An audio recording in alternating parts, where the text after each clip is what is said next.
today we have this keyboard. It's a smart keyboard. So all you have to do is get the app and connect it to your phone, and you could change the settings, the color of the keys, and many other things.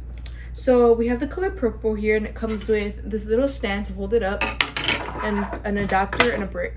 So this little button here changes the volume of the keyboard, and this one turns it off and on. This button right here.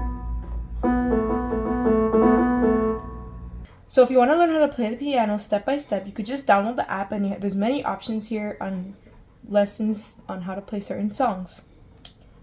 Also, what you could do is that you can go to sound settings and you could switch the sounds of the piano. So for example, you can have it as a bass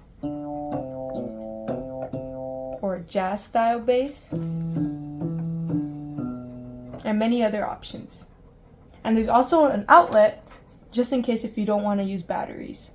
So here's a stand to put your device, and all you have to do is just follow the red keys.